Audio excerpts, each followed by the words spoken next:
दोस्तों अभी क्या हो रहा है इस क्रिप्टो मार्केट में, एक ही चीज़, एक ही बिल है जो इतने महीनों से फंसा पड़ा हुआ है, जिसकी बात कर रहे थे कि मई में वो बिल आ जाएगा। पूरा जुलाई निकल गया है और वो बिंदु अभी क्रिप्टो मार्केट का केंद्र बिंदु बन चुका है। यानी अभी लोगों के आसार जो हैं क्रिप्टो से जो एक कुछ उम्मीदें जो हैं उसी बिल से बची हुई है। मैं क्लैरिटी एक्ट की बात कर रहा हूँ।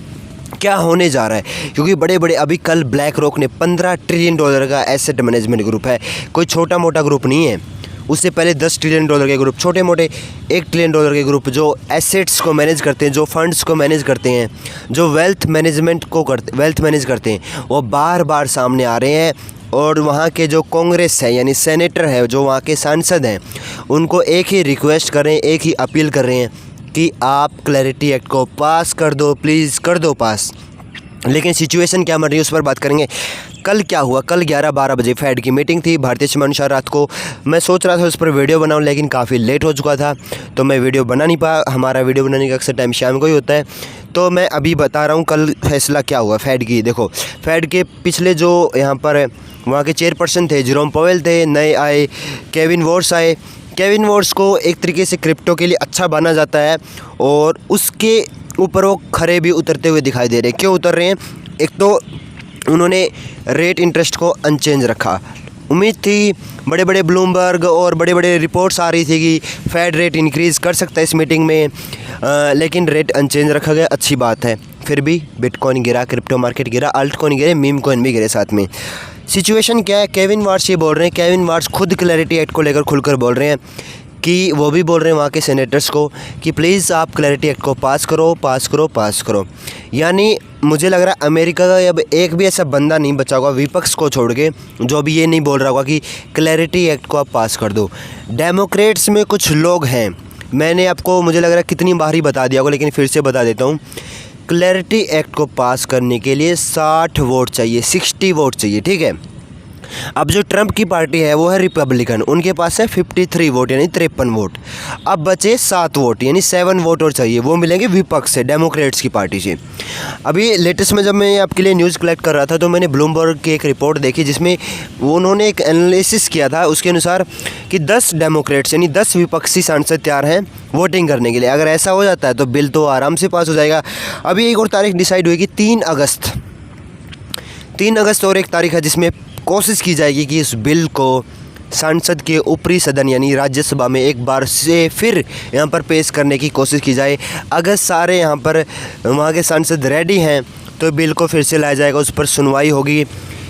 लेकिन पेच एक जगह ही फंसा हुआ है और वो पेच है इथिक्स पर, क्रिप्टो के एथिक्स यानी जो एक नया इस बिल का एक नया ड्राफ्ट तैयार हुआ था जिसमें बात की गई थी कि ट्रंप फैमिली को या जो भी सत्ता में लोग बैठे हुए उनको क्रिप्टो करेंसी से दूर रखा जाएगा। उस पर अभी रिपब्लिकन अड़े हुए हैं क्योंकि ट्रंप की पार्टी के लोग हैं, ट्रंप की पार्टी के सांसद हैं और ट्रंप की मंजूरी के बिना वहाँ एक पत्ता भी नहीं लेगा। एक भी सांसद ट्रंप के खिलाफ तो जाएगा नहीं, कुछ जा सकते हैं, कुछ कह नहीं सकते, लेकिन मैक्सिमम लोग ट्रंप के पक्ष में रहेंगे और उसके बिना तो क्लैरिटी एक्ट पास होगा ही नहीं। अब ट्रंप गुस्सा है, नाराज़ हैं इस नए ड्राफ्ट को लेकर कि भाई साहब आप इसमें ऐसी बातें कर कैसे सकते हो कि मेरे को ट्रेडिंग नहीं करने दोगे, क्रिप्टो के रिलेटेड जो जितने भी फर्म्स हैं उनमें मुझे हिस्सेदारी नहीं लेने दोगे, ये सब मैं चलने नहीं दूंगा, ऐसा ट्रंप बोल रहे हैं। लेकिन इसी बीच वहाँ के सिक्योरिटी एक्सचेंज कमीशन SEC का एक बयान आया। SEC ये बोल रहा है कि अगर क्लैरिटी एक्ट पास नहीं हो जाता, फेल हो जाता है, जिसके लिए डेडलाइन 10 अगस्त से पहले, क्योंकि उसके बाद summer vacation, mid term election, काफ़ी गहमा गहमी का माहौल हो जाएगा, उसके बाद चांस नहीं है। SEC ये बोल रहा है, सिक्योरिटी एक्सचेंज कमीशन, कि अगर कांग्रेस यानी वहाँ के सांसद अगर इस बिल को पास करने में असफल हो जाते हैं तो security exchange of commission of America अपना खुद का क्रिप्टो बिल लाएगा, रूल्स लाएगा और अपने अकॉर्डिंग यहाँ पर क्रिप्टो को मैनेज करेगा।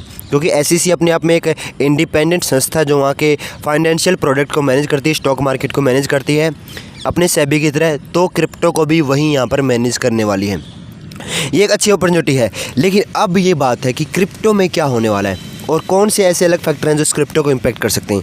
अभी आपने देखा कि कल यहाँ पर मीटिंग हुई केविन वॉर्स और फेडरल रिजर्व की। अब अगली मीटिंग जो होगी सितंबर में होगी, 15-16 सितंबर के आसपास। उससे अगली मीटिंग होगी 28-29 अक्टूबर में और फिर अगली मीटिंग होगी दिसंबर के शुरुआती हफ्ते में।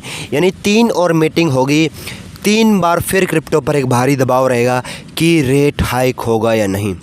अगर ब्याज दरें बढ़ती यानी इस साल के एंड तक भी अनसर्टेनिटी बनी रहेगी, यानी इस स्थिरता आने के चांस बहुत कम है साल के आखिर तक, क्योंकि रेट कट होना होगा तो दिसंबर में भी हो जाएगा। यूएस खुद वार में फंसा हुआ है, अभी निकला हुआ है, बैक स्टेप लिया इन्होंने, बैक फुट आए हैं खुद ट्रंप, लेकिन कब तक आएंगे, क्योंकि इनका मिसाइलों का ज़ख़ीरा तो किसी भी टाइम रेडी हो सकता है। फिर से यहाँ पर संडे आते दिखेगा, वीकेंड तो इनका फेवरेट ही होता है हमला करने के लिए। लेकिन दुनिया भर के स्टॉक मार्केट की हालत बहुत ख़राब है।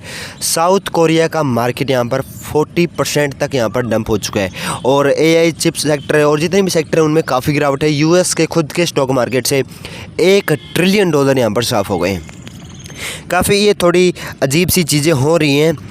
और मैं आपको बता दूं, अभी आखिरी उम्मीद जो बोलते हैं ना कि अब तो बस यही सहारा है, और वो क्लैरिटी एक्ट ही नज़र आ रहा है। किसी और चीज़ से उम्मीद नहीं है। दुनिया भर में क्रिप्टो टैक्सेशन को लेकर रूल्स बन रहे हैं, लेकिन उससे कुछ खास इम्पैक्ट नहीं पड़ रहा है। जब $15 ट्रिलियन के एसेट मैनेजमेंट ग्रुप ये बोल रहे हैं, ब्लैक रॉक जैसे एसेट मैनेजमेंट फर्म्स जो खुद यहाँ पर ETF जारी करते हैं बिटकॉइन के, क्रिप्टो करेंसी के, अगर वो बोल रहे हैं कि क्लैरिटी एक्ट को पास करो, तो सच में इस बिल में कुछ तो ख़ास चीज़ है, वरना वो बोलते नहीं कुछ खास चीज़ नहीं होती। तो अगर ये बिल सच में पास होने जा रहा है तो इस बिल में कुछ न कुछ खास चीज़ें हैं। अब देखना ये रहेगा कि बिल कब पास होगा। अब और क्या क्रिप्टो अपडेट आ सकती है वो मैं कोशिश करूँगा कि आपसे टेलीग्राम पर डिस्कस करूँ। काफ़ी लोग टेलीग्राम पर जुड़ नहीं रहे हैं, तो आप लोगों से रिक्वेस्ट है टेलीग्राम पर जुड़ो। और एक और मैं रिक्वेस्ट कर रहा हूँ आपसे, कल है 31 जुलाई। कल आपको पता हुआ इंडिया में ITR भरने की जो लीगल डेट है वो फाइनल डेट 31 जुलाई है। आप भर सकते हो, कल का दिन है। वीडियो मैंने बनाई हुई है, कल ही बनाई थी, पूरी प्रोसेस समझाई थी। अगर नहीं भरा है वो, यहाँ पर मैं वीडियो लगा दूँगा, इसको देख लेना। डिस्क्रिप्शन में लिंक लगा दूँगा उस वीडियो को, वहाँ से देख लेना। टेलीग्राम पर ज़रूर जुड़ना। अब ये कि क्रिप्टो टैक्स भरना क्यों ज़रूरी है? ज़रूरी है अगर आपने सच में क्रिप्टो में प्रॉफिट किया है। कुछ लोग लॉस में है, लेकिन फिर भी मैं बोलूँगा ITR में आप अपना लॉस भी दिखा सकते हो। ऐसी बात नहीं है कि ITR उन्हीं को भरना होता है जिनका प्रॉफिट हुआ है कि उनको टैक्स, ऐसा ना कुछ नहीं है। बस आपको ये जानकारी देनी होती है कि अगर आपने कोई 1 लाख, 1000, 2000, 5000, 10,000 कितने की भी ट्रांजैक्शन की है, उसका रिकॉर्ड सरकार को एक बार देना होता है, क्योंकि TDS की डिटेल आ चुकी है। अब गवर्नमेंट उसको फर्दर ट्रैक नहीं कर रही है अभी, लेकिन ये एक भारतीय नागरिक की जिम्मेदारी बनती है कि आप स्वेच्छा से, अपनी इच्छा से उसकी जानकारी दो उस ट्रांजैक्शन की, कि उस क्रिप्टो का आखिरकार हुआ क्या। भले ही अभी वो आप लॉस में बैठे हो, लेकिन फिर भी ITR के ज़रिए आप उसकी जानकारी दे सकते हो। मैं यहाँ पर वीडियो लगा दूँगा और डिस्क्रिप्शन में भी दे दूँगा, बाकी फिर आप उसको ज़रूर चेक कर लेना। और ख़ास ज़रूरी है टेलीग्राम पर जुड़ना। अभी मैं टेलीग्राम पर रोज़ यहाँ पर रेगुलर आपसे जुड़ने वाला हूँ। वहाँ पर हम बातें करेंगे, आपके क्वेश्चन भी लेंगे, और मैं लाइव यहाँ पर आधे घंटे टेलीग्राम पर भी आया करूँगा, जहाँ पर आपके क्वेश्चन, आपकी बातें सुनी जाएंगी। और जुड़ जाना, यहाँ पर मिलते हैं किसी और फ्रेश क्रिप्टो अपडेट के साथ।